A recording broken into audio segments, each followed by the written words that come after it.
Chacha foin. Bonjour. Oh, j'ai un chat dehors. T'es qui? Pourquoi t'es sur ma main? Je m'appelle Note et je veux savoir ce que tu as lu cette semaine. Ah ouais, toi tu veux savoir ça va te servir à quoi? Je sais pas, je trouve ça intéressant de le savoir. Bon bah... Par contre je suis désolé, je vais devoir te poser par terre si je veux que je montre des pages aux gens. Hein? Quoi? Sérieusement? Ah non! Non, je restais là, hein, je viens de où? Il fait déjà chier lui.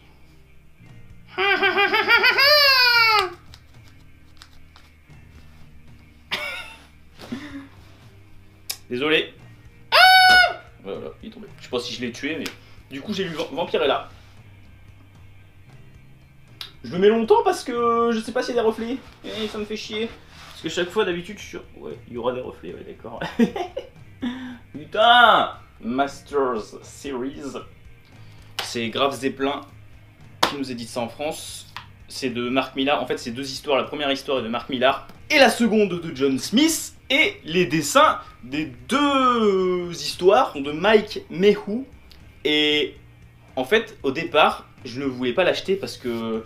Je sais pas, ça fait un peu... Enfin, ça fait bling bling, je sais pas, ça fait bizarre. Et quand je suis allé là où je l'ai acheté, j'ai ouvert, j'ai fait... Ah! Ah! Bon bah je vais me sentir obligé de le prendre, hein. Voilà. Regardez-moi ces dessins. Mais putain, mais... On dirait des photos limite, tellement c'est magnifique, quoi. Putain, mais... Ah oui, Grave Zeppelin. Vous fumez des cailloux, ça se passe comment? Non, parce que derrière... Dans ce recueil composé de 2 épisodes magistralement dessinés par Mike Mayhew et scénarisé par Mark Millar, entre parenthèses Spider-Man, virgule, Wolverine. Dit comme ça, y a pas de problème.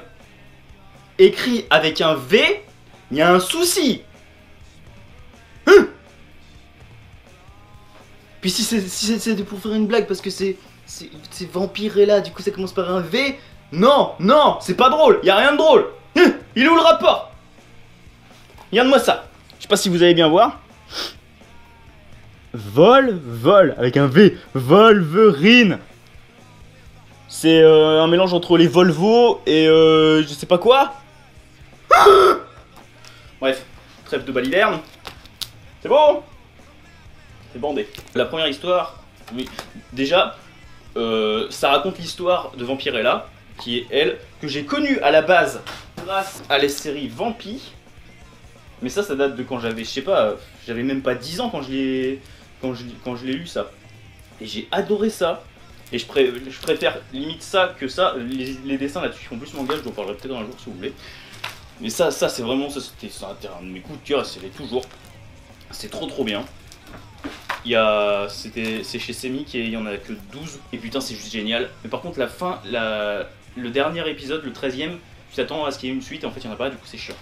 Du coup, Vampirella, c'est une meuf, comme ils disent, c'est une meuf qui fait passer Lara Croft pour Betty Boop parce que la meuf, elle est wow! C'est, enfin, le truc, c'est sexy, c'est trash, c'est gore, c'est violent, c'est. L'autre, elle se balade constamment en maillot de bain. Regarde-moi ça, regardez-moi ça, c'est d'une magnifique beauté. Du coup, la première histoire, on apprend vite fait à connaître Vampirella. En fait, Vampirella, c'est une vampire qui a pour but de tuer tous les autres vampires. Ça, en fait, dans le livre, on ne le sait pas. Je l'ai appris en regardant la vidéo de Marvel.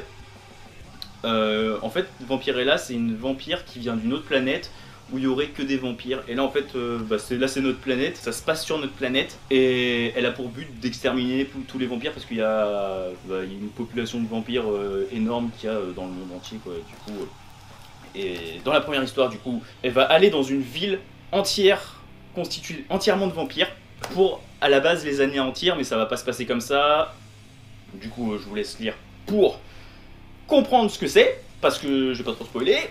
Mais il y a l'armée qui s'en mêle et tout. Et la seconde histoire, il y a un gamin et une fille qui sont poursuivis par des sortes de monstres bizarres. Donc... Regardez-moi ça. Voilà. Non, ça c'est pas encore ça, c'est pas le truc le... C'est pas très gore ça encore. Voilà, c'est beau ça. Moi je suis désolé mais ce genre de dessin ça me fait bander. Oui, et du coup ils sont poursuivis par des monstres comme ça qui viendraient d'un miroir noir.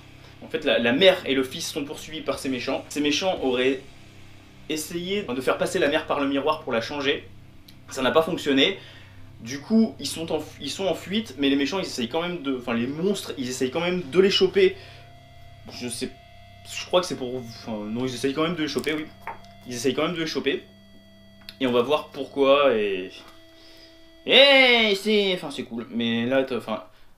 À la fin de la deuxième histoire, tu t'attends à plus. Enfin, tu te dis qu'il y aura... C'est pas fini, quoi. La première, peut-être un petit peu plus, mais... C'est... Je ne regrette pas de l'avoir pris. Parce que putain, à la base, les trucs de Grave Zeppelin, les trois qui sont sortis, il y a Wonderland, il y a ça, et l'autre c'est... Tant que je sais pas quoi là. Le temps que je sais pas quoi, ça me donne pas envie. Ça se trouve, si je le feuille, je vais avoir envie, mais Vampirella, à la base, je me disais, ouais, je vais pas l'acheter. Si je le vois, je le feuilleterai pour voir quoi. Mais au final, quand je l'ai vu, j'ai fait, ah bon, d'accord. Et au final, bah, je l'ai pris. Et les tranches, elles sont cool, je trouve, chez Grave Zeppelin. Grave Zeppelin ne font pas que de la merde, du coup. Non, parce que après le plastique, c'est fantastique de merde, j'ai lu ça, et ça, c'est cool. Putain, merci. C'est cool, à part Wolverine. Wolverine. Pourquoi un V? Je suis sûr que c'est quelqu'un à qui on a dicté ça à la rédaction, de la maison d'édition. Il y a quelqu'un à qui on a dicté ce qu'il fallait écrire derrière. Et le mec, tellement qu'il doit être gogol, qu'il doit être... Enfin si, tellement qu'il doit être teubé, le mec. Le Spider-Man, Wolverine... Non mais Wolverine mec, mais tu connais pas Wolverine, mais putain, mais dégage, arrête de travailler dans le milieu du comics ou je sais pas quoi, mais putain, mais... Bref, voilà, déjà, ça fait 1. Moi je suis fou dès le début, moi. Bon bah au final, ça va être limite une semaine Grave Zeppelin. Parce que j'ai lu Wonderland, Retour au pays des merveilles, c'est encore chez Grave Zeppelin du coup. Ah ouais, non mais ouais. Ouais, Grave Zeppelin par contre, la qualité c'est pas... Genre à partir du milieu, ça, voilà quoi, ça commence à... Si je le feuillete trop souvent, je pense que les pages vont se détacher. Ça se voit là. Je sais pas si vous voyez bien. Mais on voit que c'est... Enfin, la reliure, elle est pas... Je l'ai pris grâce à un commentaire de Ludo Verdose sur mon ancienne vidéo. À la base, je voulais pas le prendre parce que pour moi, Alice au Pays des Merveilles, enfin voilà quoi. Je pensais que ça parlait juste d'Alice au Pays des Merveilles, du coup je savais pas de quoi ça parlait.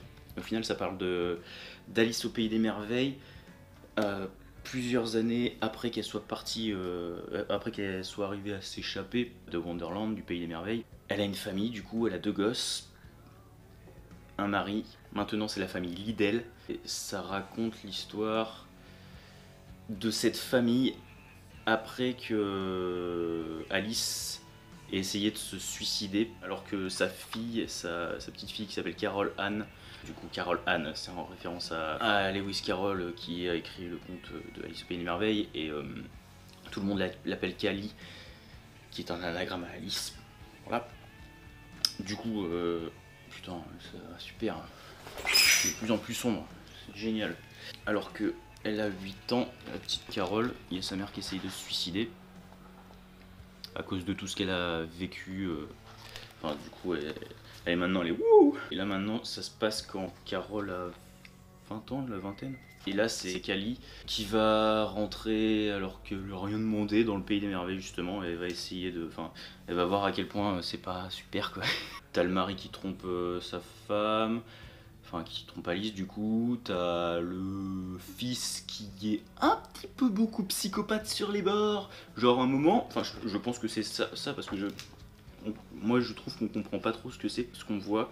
Mais j'ai l'impression que le gamin, il est... Enfin genre il y a sa... Voilà c'est là. Il y a sa mère qui le voit. Et le gamin en fait il est en train de se branler sur des photos de gens morts. Ou d'animaux morts. t'es normal, hein. Ah bah oui. Les dessins ils sont vraiment super cool. Il y a plusieurs dessinateurs dessus. Le scénario il est de Raven Gregory. Et après les dessins, du coup, je disais, il y a plusieurs dessinateurs dessus. Il y a Al Rio, Rick Bonk et Daniel Lester. Du coup, les dessins, enfin, ils se ressemblent tous plus ou moins, mais ça ressemble un peu à ça. Là, c'est quand elle est dans Wonderland. Ah oui, et d'ailleurs, Kali, elle est pas. C'est une. C'est une guerrière, hein. C'est une warrior. Et c'est bizarre parce que. Ouais, et puis on voit tous les trucs de Alice au Pays des Merveilles. Cheshire. Bon, on voit la reine machin là. On voit le chapelier fou. Voilà, on voit plein de trucs. Je vous montre un peu tous les dessins, hein, que vous voyez un peu à quoi ça ressemble. Je vous en ai déjà montré un peu avant, mais. Et encore une fois, comme tous les trucs de Graf Zeppelin, j'ai l'impression que c'est un truc. Graf Zeppelin, j'ai l'impression qu'ils font que des trucs avec des filles en héroïne. Parce que ce que je vais vous montrer après, c'est encore une fille en héroïne. Et bah là, l'héroïne, c'est plus Kali que Alice ou les autres, quoi. Et tout le tome est saupoudré de plein de références à d'autres comics, à des auteurs, à des trucs. Putain, mais ça par contre, ça va me faire chier ça. Et oui, à la fin, bah là, il y a page par page, page par page, à tous les chapitres, ils nous disent un peu toutes les références qu'il y a. Genre, t'en as Watchmen, t'en as Carol Lewis, du coup, à Alice au Pays des Merveilles. Mais du coup, je m'attendais à rien. Quand je voyais la couverture, je me suis dit, ouais, brof. Et au final, la couverture, je trouve qu'elle n'a rien à voir avec ce qu'il y a dedans. Et c'est vraiment, j'ai beaucoup aimé. Il y aura une suite. Du coup, j'attends avec impatience la suite pour voir ce que ça va donner, parce que vu la fin, tu fais ah, ok. Et oui, ce que je disais que je trouvais bizarre aussi, c'est que il y a plus de pages que dans le Vampirella. Il coûte moins cher. Le Vampirella coûte 19 €. Celui-là, il coûte 16 €. C'est peut-être pour ça que celui-là, et ben les. Putain, et ça me fait chier. Dès que je l'ouvre, j'entends le cric et ça va tomber. Ça va. Bref, super. Du coup, ça c'était vraiment cool. Après, encore Graf Zeppelin. Là, c'est pareil, t'as plusieurs dessinateurs. T'as Juan José Rip. Du coup, c'est surtout parce qu'il était dedans que je l'ai pris, parce que je kiffe ses dessins. Et Malaka Studio, et le scénario est de El Torres.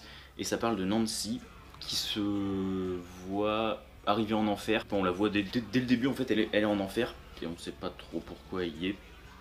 Et c'est le gros bordel en enfer. Et elle va rencontrer Lucifer, qui est en fait un ange déchu. Les dessins ressemblent à ça à peu près. Ça, c'est ceux de l'autre là. C'est pas Juan José Rip. Et les dessins de Juan José Rip. C'est gros bordel à chaque fois ces dessins, mais je trouve que c'est vraiment super cool. Et là, bizarrement, et ben l'édition, elle est, là c'est moins pété quoi. Et du coup, c'est Nancy, elle et Lucifer qui vont essayer de s'échapper de l'enfer. Et c'était sympa, mais sans plus. J'ai pas grand chose à dire dessus en fait. J'ai pas grand chose à dire, c'est que j'ai pas trop envie de spoiler aussi parce que dedans on apprend comment elle s'est retrouvée en enfer. Il y a Lucifer, en fait c'est un ange déchu et Dieu ne lui a pas donné le pouvoir d'avoir un libre arbitre. Du coup, il peut pas faire des actions de lui-même, on va dire, et du coup, il est obligé de s'allier avec une humaine pour pouvoir réussir à sortir des enfers. Voilà. Mais c'était sympa, mais sans plus. Mais après, ouais, encore une fois, c'est du truc bien trash, bien gore, et grâce à Nancy, c'est sexy, on va dire. Enfin, Nancy, il y a aussi certaines autres personnes, mais parce que Nancy, elle est pas très vêtue, on va dire. On va dire qu'elle est pas très vêtue, à Nancy. Et elle a une tronçonneuse en arme de prédilection. Tout va bien. Voilà pour ça. Du coup, après, j'ai vu juste descendre. J'espère que le son est bien. C'est chez Glénat Comics. C'est du IDW à la base. C'est Thomas Day au scénario et Aurélien Polis au dessin. Et putain, mais les dessins, mais ils sont tellement magnifiques, mais c'est abusé. Ouais, je vais vous montrer ça déjà. Mais c'est vraiment c'est super cool. En fait, c'est une fille qui s'appelle Ashley Torrance, qui a 17 ans, et qui à 17 ans, elle se barre de chez elle. Pas parce qu'elle a des problèmes avec ses parents ou quoi que ce soit, c'est juste parce qu'elle a les yeux verrons. Et les personnes qui ont les yeux verrons, d'ailleurs, avec ça, j'ai appris qu'il y avait des acteurs genre Kiefer Sutherland qui avaient les yeux verrons. J'étais là, ah bon? Genre, j'ai regardé toutes les saisons de 24 heures chrono et j'ai jamais tilté. J'ai regardé Touch aussi, j'ai pas tilté, enfin bref. Et les personnes qui ont les yeux verrons, ils voient certaines personnes d'une autre façon. Genre, ils voient des personnes qui sont. Ils les voient bizarrement, je vais vous montrer à peu près à quoi ils ressemblent. Voilà, ils les voient comme ça. Enfin, genre, t'as l'impression que c'est des sortes de zombies, des monstres. Et ils sont tous reliés à des fils de cendres. Et ça parle de. Et c'est elle qui est sur un forum avec plein de gens qui ont les yeux verrons, qui voient les mêmes choses. Et ils vont essayer de comprendre. En fait, pendant tous les chapitres, ils vont se rencontrer avec toutes les personnes des forums. Du coup, il y en a qui va plus aimer que d'autres. Et ils vont essayer de faire une guerre entre guillemets contre ces personnes qui pour eux sont le mal en gros. C'est super beau, c'est super cool, c'est un one shot mais c'est génial quoi. Tous les fils ils ramènent à un endroit, ils vont aller à cet endroit, ils vont découvrir comment ça se fait justement comment ça se fait en gros qu'il y a ces personnes qui sont apparues, comment ça se fait qu'ils voient ça. Toutes les personnes qui sont comme ça, c'est des personnes qui sont un peu pauvres, qui sont déprimés, voilà. Vous verrez en lisant, mais c'est vraiment super cool. Est-ce que les gens qui ont les yeux verrons, s'ils lisent ça, ils vont pas se sentir offensés? Hein? Ouais. Parce que moi, quand je fais des vidéos marrantes, débiles, sur des yeux qu'on un strabisme, je me fais clasher à mort. Alors est-ce que je vous mettrai la vidéo en lien à la fin de la vidéo si vous voulez pour la voir, mais voilà quoi. Les dessins ils sont magnifiques quoi, c'est putain. Et après j'ai lu les chroniques de Groom Lake. Au dessin c'est mon petit Ben Temple Smith qui est génial putain, mais ces dessins quoi, ils sont tellement beaux putain, moi je kiffe à mort. Et au scénario c'est Chris Ryall. Et là ça parle de lui, le mec, l'humain qu'on voit au milieu de la table qui s'appelle Karl Bauer. Qui, toute sa famille, en gros toute sa lignée, tous les Bauer se sont fait enlever par des extraterrestres pour se faire sonder parce que grâce à leur génome ou je sais pas quoi, les extraterrestres pourraient créer une arme de destruction. En fait, tous les gens de sa famille, ils se sont fait enlever et ils ont eu leur... à la fin, il ressemblait à ça. Ça, c'est son père, il ressemblait à ça. Et ils se voyaient mourir par leurs couilles qui explosaient quoi. Et là en fait c'est lui qui va rentrer dans une base militaire au top secrète, tellement secrète qu'elle n'existe pas en gros. Il va découvrir plein de trucs paranormaux, il va voir plein d'aliens, dont Archibald. Archibald c'est l'alien qu'on voit ici, qui fume comme un pompier, et il fume pas une cigarette à la fois, il fume 2 cigarettes à la fois tout le temps. Et pour lui la vie c'est... ce qu'il kiffe faire dans la vie, c'est fumer. Puis t'as des références à E.T., t'as des références à plein de trucs dedans, et il va apprendre qu'au final, parce que quand il l'amène dedans, les personnes qui l'amènent, ils lui disent que c'est pour... qu'ils lui font des tests pour savoir ce qui fait que lui n'est pas explosé comme toutes les autres personnes de sa lignée. Et au final, il va apprendre par une autre personne du projet qu'au final, c'est pour terminer, pour avoir la dernière pièce du puzzle en fait pour créer cette arme. Du coup, ça va pas lui plaire et ils vont essayer de s'échapper avec l'alien et d'autres gens. Et putain, c'était vraiment cool. De toute façon, quand il y a Ben Temple Smith au dessin, habituellement, j'adore. Et là, j'ai vraiment bien aimé. C'est un one shot. Et ça se lit beaucoup vite. Si vous aimez les histoires d'aliens, de trucs de science-fiction, mais pas... Enfin, science-fiction, pas genre space opéra, la Mass Effect, des trucs comme ça, mais genre science-fiction à la X-Files, on va dire. Je pense que vous pouvez aimer ça. Parce que c'est décalé, c'est barré, c'est what the fuck. Mais c'est vraiment cool. Ça aussi, je le recommande. Puis vous n'oubliez pas de vous abonner, lâcher un pouce, parce que c'est cool les pouces. Puis voilà, allez. Hasta la muchos. Oh non. Faites des bisous à vos prises électriques. Non, je rigole. J'ai pas envie d'être... Voilà, allez.